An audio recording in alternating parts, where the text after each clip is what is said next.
of Serfs and Lords, Chapter 1, Defining Structural Liberalism. Higher education costs have skyrocketed for many complex, interconnected reasons. If I had to assign a single word or phrase that best captures all the factors that drive the spiraling cost of higher education, the term that best describes that reality is structural liberalism. The term may be politically charged, but it's not meant to be.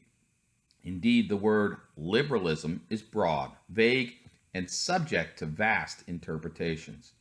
So let's narrow the interpretation and define the term for our examination in this book.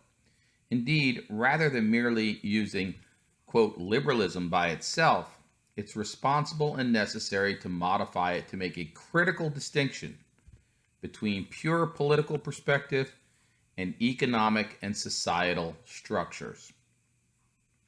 This book examines the interplay between what I describe as cultural liberalism and higher education. Cultural liberalism and the rise of political liberalism are many elements of the larger piece of structural liberalism. In this context, cultural liberalism describes a political, societal, and economic set of principles that disconnect market theory and efficiency from higher education as a good, service, or product. Indeed, that is why I marry the word liberalism to structural. Higher education has created a web of policies, practices, regulations, and operational systems that are best described as structural liberalism.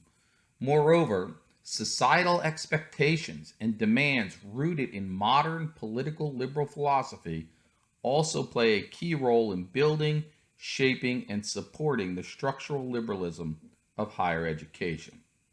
It's worth noting, as you'll read later, that structural liberalism is deeply in play even inside of academic institutions and units thought to be politically centrist or even conservative.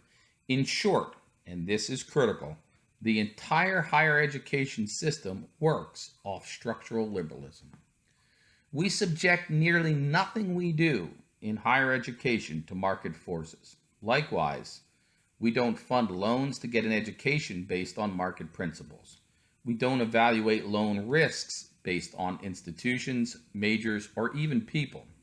Institutions don't offer courses or majors based on their relative connection to a prospective job.